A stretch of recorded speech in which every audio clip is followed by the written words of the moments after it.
Hey everybody, Tom Marks, PC editor with IGN, here with Richard Garfield, designer of Artifact, creator of Magic the Gathering. How are you? Doing good. So we're going to jump into a draft for Artifact. And this is the first time you guys have shown this off so far. Yes.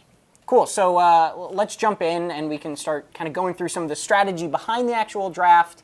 If you want to see the full game, you can also go to another video where we're playing the whole match with the deck we're about to draft, but let's jump into it. Okay.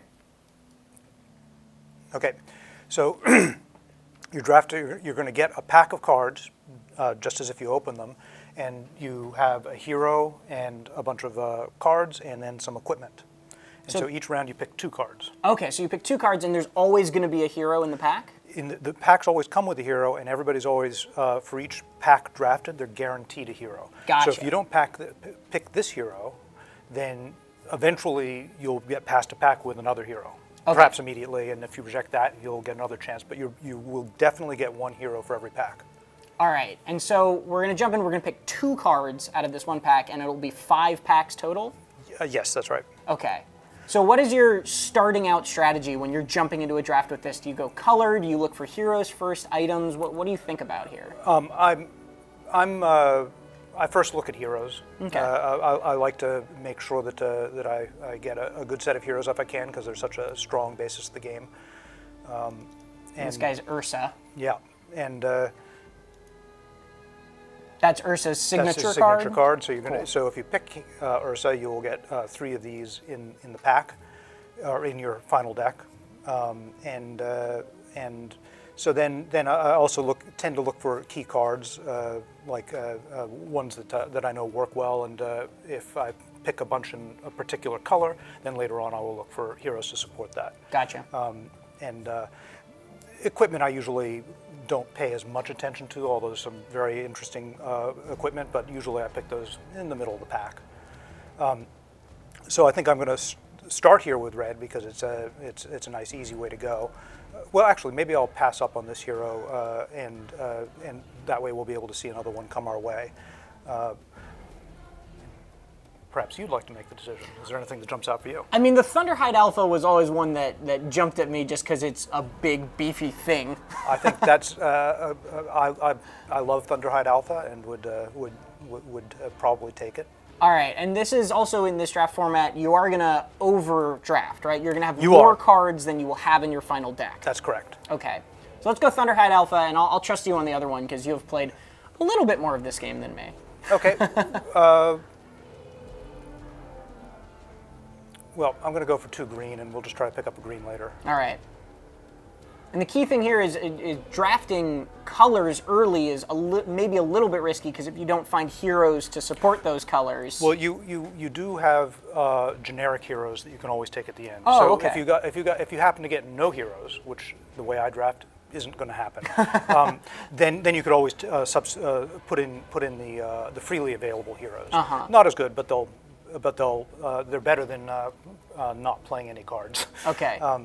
So here we don't have another hero, right. But we will get another hero eventually in this pack because we passed up our first one. And that means that the pack you're looking at right now, somebody else in the world has picked that hero out of that pack. That's correct. And so the pack we just drafted went on a pile somewhere, and somebody will get that pack eventually. So they'll get the opportunity to take the hero that we just passed up. But you're not drafting directly against other people who are all getting the same exact packs. Your pack that you just drafted is now going into the cloud, and someone else somewhere else will get that one. It's asynchronous, but not against a particular opponent. Right. So here, cards that I like this guy, the Arms Master, because I just tend to like creeps. This Vandal's quite good. She's quite good. Well, I was eyeing the Vandal as well, so maybe we should go that way. I don't know color combinations yet, though. Okay, well, this one's quite good, so maybe we should just double down on black. Okay, green-black, I'm fine with that. We'll see whether our heroes support that at the end, but so this is fine for green, and these ones are often a little bit hard to work with because you have to, then you're committing, if you're going to use this, commit to getting a lot of black cards, which is fine. You can do that in a draft, but since we don't really know where we're going yet, I would definitely pick this. And well, why don't you take the second pick? So and oftentimes, it's like when you get to this point, there might not be anything that's going to be super important. Right, the packs thin a little bit quicker than other games. The broadsword. This one being a cantrip is kind of nice. You get to draw a card after you play it. Right. Actually, I do like that card too, just because from what I've seen, and again, I haven't played with the full card pool yet, but it seems like there are some improvements out there that if you can't answer them would be very, very powerful. So I'm happy to go with the smash their defenses. And broadsword would be at the end you'll just like the generic heroes. There's also generic equipment. Gotcha. So you won't have any, and some of that generic equipment is actually quite good. So you could go with full in only drafting spells, and you would still be able to build a full deck. Yeah. Gotcha. And you'll be forced to take the heroes, but if you didn't like those heroes, you could always do the generics in any color you like. So we've got some green here. Summoning melee creeps is always good. 2 damage to each enemies. That's fine. This is another cantrip. It only does 2 damage to the tower, but the fact that it's a cantrip and you get initiative is pretty good. Right. None of these are great. They don't line up with our colors, but they're all, the blue ones in particular are playable. So. How do you like Blade of the Vigil? Because Blade of the Vigil is one of the cards that I've played with a bit, and it's a card I've liked. It's pretty good. I'd grab one of those then. And then probably I'd go with the Tower Barrage, because that seemed like another good one that just is kind of universally get some damage down on people. Sounds good. As a question, we've drafted a lot of creeps so far. So going into a draft like this, do you have a number in mind in terms of like how many creeps you want compared to spells or anything like that? I don't. I'm sure that as people develop their science, they'll have a number they're targeted. But if you're going into green, for example, you're going to end up with more because that's one of the power points of that color. Right. So we're getting a little thinner now. Yeah. So these are going to. This one is kind of fun, and one for me. You get to steal a piece of equipment from somebody. I love that one. This one, giving 2 random cards 2 locks, that puts it out of play for a couple turns. So it's kind of like you have to discard it for 2 turns. Oh, gotcha. I don't think it really matters. Well, I want to go for buying time then, because the lock is not a mechanic I've seen yet. Okay. And then we're forced to take this. So we end up with a blue hero and Ravenous Mask. And what does Outworld Devourer do? What's the cards that come with him? Let's see. Astral Imprisonment. Stun a unit this round. Give that unit damage immunity for that round. Round.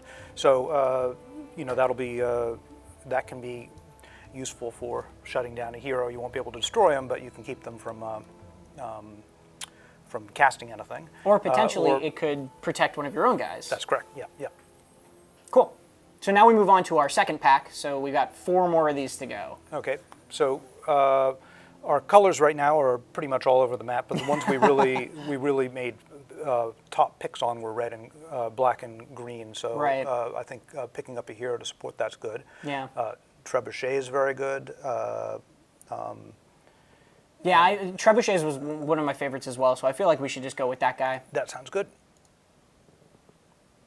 Okay, now we won't be, if we're offered another hero in this pack, it'll be grayed out because we're not allowed to pick a second hero. Gotcha. So the only way you're not going to use generic heroes is if you pick one hero in each of your packs. Otherwise, you're going to have fewer, right? Because you're only allowed to pick one per. You're guaranteed 1 hero in each pack. Right. So the only reason you would use a generic is if you happen to pick ones in colors you don't want. Gotcha. Okay. I see. Which may be the case for our blue, right? We don't know if we're, like if we pick up some really good blue ones, we haven't committed to these colors so heavily that wouldn't be a good thing to change to. Right. The only green here, I feel like we want to start thinking about maybe trying to buff up the green a little bit, but. Yeah, you can certainly also look seriously at blue to see, like this summon 3 melee creeps is quite good. Oh, yeah. And then we could support our blue hero. The Assassin's Apprentice is good. Choose a combat target. Yeah, Assassin's Apprentice. I think Assassin's Apprentice Dimension Portal is not a bad pick for me. Okay. I'm sure people are just tearing us apart in comments right now, but they'll do that. Probably. I like to draft more fun decks. So I like that philosophy. in particular, when you're learning a game, it's nice to experiment with the different options available to you. Especially in my case when I haven't even seen half of these cards. So Yeah. there you go. All right, so we've got a lot of black options here. It feels like we're getting into the black as more of a main color here. Yeah. How many colors do you usually see draft decks go with? Well, it's hard. You can draft one color, but it's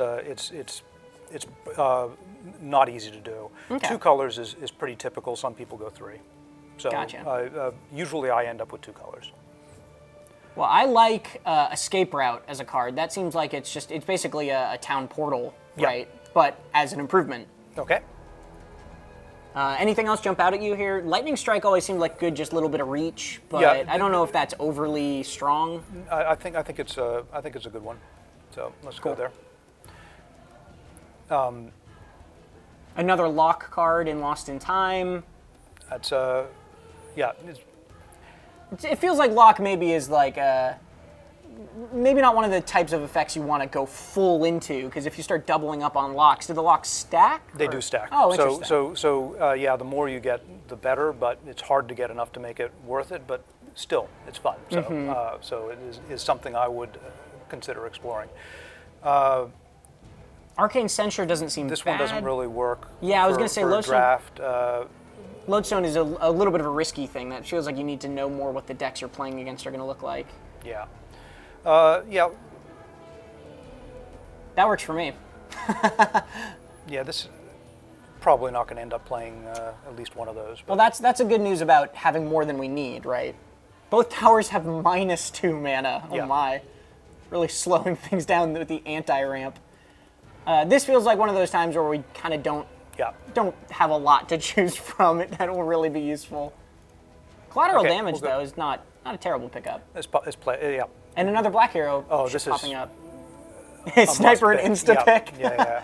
Why? Especially we're in black. Right. So that supports the color that we've wanted to go into, and it's his special ability is good, which with direct damage, and then his include card, the Assassinate, is really nice for being able to get cross lane control. I imagine really strong, kind of broad, flexible removal like that is useful in a draft format as well.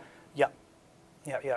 Aghanim's Sanctum, this isn't, I'm not saying we should pick it, but this is a card that I saw, and when you guys revealed it, just seemed like, wouldn't that break the game?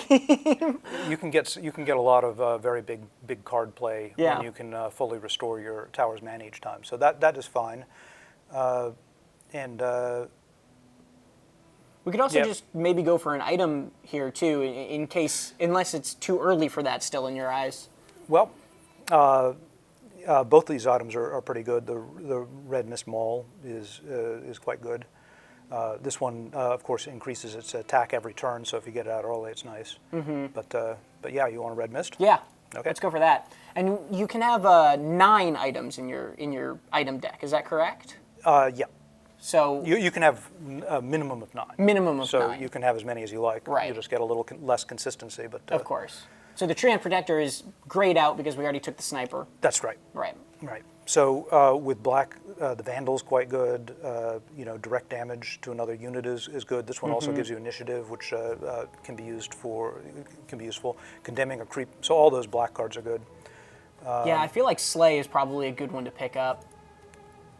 And then give allies damage immunity this round. How much of this game, because it's playing creeps doesn't feel like playing minions or creatures in some other games, where like, is consistency of having 2 Ogledy Vandals, is that really something to value or not? If we took this second one. Yes, yeah. That's because worth you're it? able to double up the more you can have doing direct damage to the enemy tower is good. It's always nice to get extra presence on the board. So yeah, I would. From here, I would definitely take one of those 2, and probably I would lean this way. All right. Oh, The Skywrath Mage grayed out so for us. Thunderstorm is quite nice. Deal 4 damage to each And enemy. we are probably going blue at this point. Yeah, that's the kind of upgraded of the, what was it, the we Tower could- Barrage? Yeah, and then if we were going with green, the Rejuvenator is quite good. We've still got some good green, but we don't have a green hero yet, so it's not clear we're going there. Unsupervised artillery can work. It is interesting with the heroes, the fact that you can add a hero of any color at the end of this. It makes it feel a little bit more flexible. The game feels a little bit more flexible than maybe some other draft modes, where once you're going down a color, you have to totally stick with that color. Yeah, no, there's a lot of ways this could go at this point. So I would take this. I also like Ventriloquy. I like that gives a lot of control. Yeah, Ventriloquy looks good to me, especially because we've been going hard into black a little bit. So unsupervised artillery I think is good, but probably the Ventriloquy is just to balance things out a little more. That sounds great. Oh, well, another looks like Skywrath Mage. Oh my God, double Thunder. Oh, and drawing 2 cards is great. Yeah, definitely Foresight. And then, yeah, I mean, we could end up with some green too. So Thunderhide pack, we already do have another huge guy, right? Yeah. He costs 9, was that right? Yeah, the Thunderhide Alpha. Yeah, well, let's Just get more big stuff. yeah, sure. I'm for it. I don't know if we'll end up playing green, but... So we already have a Dimension Portal and a Trebuchets. Dimensional Portal, I think, again, more creeps you can get. You're Cool. never going to be disappointed by them. And Trebuchets, yeah. Sounds great to me. Yeah. Oh, this is quite good, too. Deal damage to a unit in any lane. Yeah. The cross lane is more valuable in like these limited formats because things aren't as consistent, and you being able to just put damage into any lane like that is quite good. Right. So I could go with either of those. I could or skip the it's like any two of those three I'm happy with. I think I'd go with the Dimensional Portal and the Trebuchets because the Dimensional Portal's cool, and the Trebuchets kind of goes into the strategy where we have a lot of direct tower damage right now. Okay. So, Winter Wyvern, man, we're getting a lot of black heroes right now. yeah, we are. That seems pretty lucky with what we've been drafting. Yeah, no, that will work well. And we got Take another a Vandal. Third Vandal. Oh, yeah. I don't have any problem with that. Yeah. There's also draw 2 cards but deal 2 damage to all allies in the lane if we want a little more card draw. Yeah, that's pretty hard to use. I think okay. so. I would probably. Yeah, the Vandal seems good. Cool. And what does the Winter Wyvern do? So what's the ability there in the signature spell? The activated ability. Move the Winter Wyvern to an empty combat position, give +4 attack. So that's interesting. It gives a little more flexibility in moving around as well. Yeah. Oh, and the Winter's Curse, I remember this one, where it makes somebody basically have 0 attack and then makes its allies beat up on it, which is a pretty brutal thing. Yeah. And also very thematic to the Winter Wyvern in Dota as well, that ability. Okay. All right, so a little bit less. We could get another Foresight. Steam Cannon. He's really nice. Steam Cannon is a card I got destroyed by in one of the matches I did play. It's very nice. Yeah. Steam Cannon Foresight I'd be happy with. Okay. I think that's reasonable. Lightning Strike's good. I don't mind that. Got some more Trebuchet. Oh, Untested Grunts is good. We already took the other Trebuchet, right? So we have 2 Trebuchets right now? Yeah. Okay. All right. I like Lightning Strike because, again, I think this strategy of some sort of semblance of dealing direct tower damage. Yeah. Do you like the Untested Grunt, or do you think we have a lot of... There's no upper bound for me. Great, then let's go that way. Okay. Seems to be your style, putting lots of dudes down. The golden ticket, that is something you pretty much have to draw, have to use because I'm driving. Is this a favorite of yours? It is. It's less appealing than it used to be because the price has gone up, but it can give you excellent draws. Get a random item from the secret shop. Oh yeah. So you just spend 9 mana or 9 gold, and you just get something. You get something that costs 25. It's amazing. Or something that costs 1. Could happen. It has happened before. Well, all right. I'll trust you on that one. Okay.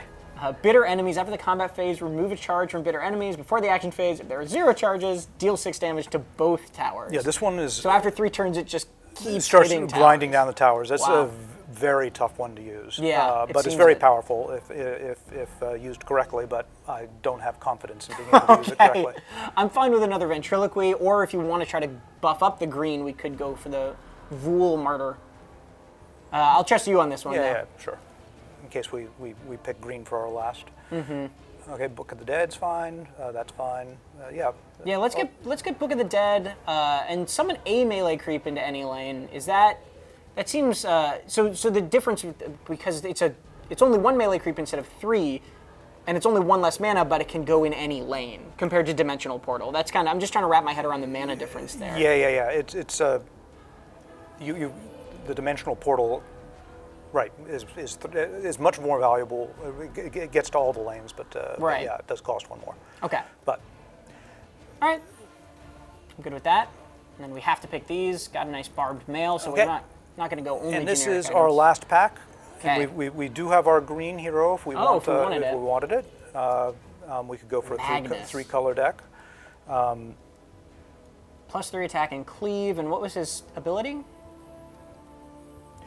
His ability is his stats. All right. So we can go with Magnus. I like that idea, although I don't know what the generic heroes look like, so I'm going to have to trust you on that one as well. But again, you made the game, so I very much do trust you on it. The Oath. You cannot play spells or creeps while this is active in the lane. If there's an allied black hero in this lane, allies have +4 attack. Yeah, you can't play any cards, or besides items. Yeah. But all of your guys are just stronger. That's right. This one is dangerous. It can be misplayed, but it can bring down a tower like nobody's business. Well, I'm fine with that. That sounds fun to me. Okay. So the other thing we could do is pass on him and hope for a blue hero and try to get it down to 2 colors. Oh. I'm happy to try for green go for 3 colors. That is fine. Are we? We're not committed to it. We could always substitute in a wild blue one at the end. But if we're going to do that anyway, we may as well look for a blue hero also. I was going to ask. So because we have a blue hero, we are not restricted from taking another blue hero. No. Okay. Yeah. I meant the generic guys at the end. Yeah. Of course, and we might actually go black-green also. Yeah, I'm not sure. I kind of lost track of how much green we have. Not a whole lot, but let's do this and see where we end up. Cool. Gank is great. Yeah, Gank is. I'm happy with Gank because that was a card I've seen previously as well. I feel like Cunning Plan is actually. I had success with that in some of the demo games that I did, but I don't know its overall value. Like you said, it cycles as well, which is always nice in cheap cards like that. Yeah. Cool. Yeah, that's fine. That third trebuchets. keep them coming. Yeah. The Keenfolk Musket was also one I was going to look at. I like that. It's I like every anything other where you're able turn. to pick off units, stray units. Yeah. It's nice, and the plate isn't bad. But we could just pile up on the trebuchets too. I'm fine with that. Okay. Like I said, Trebuchet seemed like a powerful card, if not answered. We could go for another Foresight if we want a little more card draw. We could do the Furline Mantle, although that just seems like a bunch of health, right? Not hugely expensive. That's one of the things I'm still trying to get a sense of is how much gold is a lot of gold is still a question that I just don't know from inexperience. Yeah, I think for me, intuitively, 7 is sort of the upper limit of what a cheap card is. After Gotcha. that, it starts getting expensive. But yeah, a Furlong Mantel's fine. And Foresight is, I think we can. Our curve right now, we've got a lot of cheap cards, so I think we'll be emptying our hand. Cool. Another deal 2 damage to the enemy tower for Arcane Assault. Do we have one of those actually, or did we pass it up before? I think we passed it up. Oh, then I think probably we should grab that. Okay. And then I think we passed up. No, we did get an Arcane Censure, so that would be the second one there. I feel like that's probably the right place because we're not going red, and you said Diabolic Revelation is hard. Yeah. Cool. So that was our 5th pack. Yep. So now we have 60 cards. Yep. We managed to get 5 heroes. So we did, and we're not. If we want to play all our heroes, we'll be playing with a 3-color deck. Okay. But we're not obligated to do that. We can sort of see how it pans out. So Right. if we go here to heroes, these are all the heroes available to us, and you can see here we've got 3 of Jamoy the Wise because he's the hero that's always available. Gotcha. And similarly with Debbie the Cunning and so forth. So we can pick 2 or 3 colors with the draft we've made reasonably. Okay, and so Let's now see. we're going into the process of kind of culling it out. What is the minimum number of cards you can have in your deck for this? You can have, in the deck you have 40 cards. Okay, so it is a full deck? Right, Okay. but your heroes bring in 15. Right. Right, so you're only adding 25 cards. But this isn't a smaller deck than the normal constructed formats. No. Okay. And you can play with more, which Of I course. usually do because I can't make my good decisions about what to call. All right. So let's see. Of these guys, we definitely we probably want to play all our black. Right. Bloodseeker, Sniper, and Winter Wyvern. Yeah. And then the question is, we did draft it, so we drafted a lot of blue. I'm putting them up here. We're not, this tells you when they're going to come out. And Right. I haven't decided this yet, but right now these guys are all coming out the first round, which is definitely not what we want because we want to have a mixture of colors. Yeah. So the question here is if we want to go 2 blue, 2 green, or 1 blue, 1 green. That's kind right. of the decision. That's right. Because we probably don't want to go a 4th black. Yeah, and you know, I'm kind of keen on running a $3 color deck. So what do you say? Yeah, I like that too. Okay, so then we'll put the Outworld, Devourer, and Magnus. Now we want to put Magnus out in the first round. He's Big and beefy. Yeah, exactly. It's going to be a long time before he can cast anything because our green stuff is really expensive, but it's going to be fun when it lands. And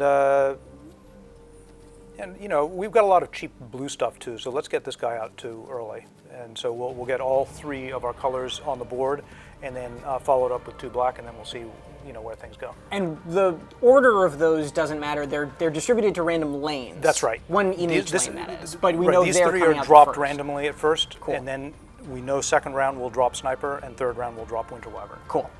And now we start going to the actual cards. Yeah. Now I usually go to items items first? next because just because it's easy usually. And you can see here, as I said, you do have some free ones. The Traveler's Cloak, you've got 3 of. The Short Sword, there's 3 of, and the Leather Armor, there's 3 of. So there's enough there for you to always field your equipment. And something I almost always do is 3 Traveler's Cloaks. They're amazing. They're cheap. They work well. And then something I always do is all my golden tickets. This time we've only got 1. Is that considered a bad draft for you? Only 1 golden ticket? I like more. Is there incentive here? Like, you're not just going all in with all of the items you drafted. You don't necessarily want to just say these are always going to be better than the generic stuff. No. With the heroes, that's usually true. The hero you choose is going to be better than the generic ones. Okay. But with the items, the generic ones are just fine. They're cheap, but Right. they're fine. In fact, it's like if you didn't have the option of getting Traveler's Cloak, hear it for free at the end all the time. If it came up, I would pick it sometime. Oh, wow. It's like so it's a really good card. So we've got space for 3 more now. Yeah, I put over here the ones that I think are really good. I think the fur-lined mantle is a pretty good call. And also part of this to consider is that currently we have no, armor, right? No armor cards. That's right. And so each hero can equip a weapon, an armor, and an item. That's and right. So since we don't have any armor, like if we want more than 1 armor in our deck, we're going to have to take leather armor because we've only drafted the barbed mail. That's right. So we've got now also the secret shop, the one on the left. Since that gives you whatever it's like Right. Anything in the game, you can always cover your holes there. So we don't need any armor because we have the golden ticket. The golden and we're ticket will fine. handle all our armor. Okay, and cool. the secret shop. Yeah, we can give them some. So what do we need? We've got here's 8. We've got 1 more. You want to pick one? I'm going to keep going with that blade, the Blade of the Vigil. Okay, yeah. Because I liked yeah, it. That sounds good. Okay. So now we go to the main deck. And we could have done this in any order, right? We could have gone cards first. This is then the way hero, I like to whatever. go: heroes, items, then cards. But that's not always going to be the best, and you can do them in any order you like. Cool. So here we can filter out the red. Okay. You can see this. In fact, let's begin just by looking at our black because the bulk of our deck is black right now. Right. So let's get our best black cards out. Steam cannon for sure, yeah. Sister. This one is, is like I always like the creatures, but that one's a little hard to use, so we'll put them out a little later. And you go, are you intentionally going more expensive down? Is that kind of the No. strategy? Or? No. I just began at the bottom. Gotcha. But yeah, afterwards might want to do some balancing for costs. The Oath I think is terrific. Slay is terrific. The creatures are great. And it's a max of 3 cards, correct? Or 3 copies of a No, card? not in a draft. You can in constructed you have a max of 3, but when you're drafting you can have as many as you like. So if we drafted a bunch of trebuchets, we could have just put all That's of right. the trebuchets in. Wow. Yeah, Not that that would have maybe been a good idea, but it would have been physically possible. that's true. Okay. So right now we've got 28 cards in our deck. Is that correct? Up in the right, it says? Yeah. So we have to put at least 12 more in, but we could put as many more as we want in. That's right. Okay. So let's leave it there for now and go take a look at green. I really once we drafted these big guys, there was no way I wasn't going to let us go into green. So let's. Both the Thunderhides? Oh yeah. Like it. I like it. Satyr, so he can do something before we lose the game because it's too expensive. I like that optimism. Yeah. Really. And then we're looking at our blues now. Our blues. We have some good blues too. A lot of good blues. What do we got left? We got 8 cards. Yeah. Thunderstorm, I like. Tower Barrage, I think, was the other one we were looking at, right? And then, Yeah. how much do you like the lightning strikes? I was going to say. They're much better than, if you think of it as analogous to damage to the head in Magic, you might not think it is as valuable as it actually is. It's actually quite good. And the Foresights too were the other ones that we were yeah. keen on drawing. Sure. Let's pack those up. So, Dimensional Portals, 3 colors. These are good. I'm afraid to look too much more because we're already up to 41. Right. I hate culling, but I don't mind not looking ahead. So I think N1 for me was a card you mentioned was at least fun. Maybe we don't want to get it, but oh, that's true. Yeah. Let's put that in too. okay. Okay. I'm happy with a 42 card. I feel That's like fine, that's fine. that's showing good restraint. Okay. Yeah. No, for me that's a great restraint. All right. Okay. So now we have to name it. Is that right? We get to name our deck. I don't know what I would call this. What do we hit? Register now? Okay, so we hit register. All right. Okay. And so now we're going to go into an actual match. So if you want to see the match, we have another video with the full match of this drafted deck. We also have an explainer on how to play Artifact if you'd like to jump into that first in case you don't know what's going on. And yeah, we'll be right back with that. Stick around at IGN.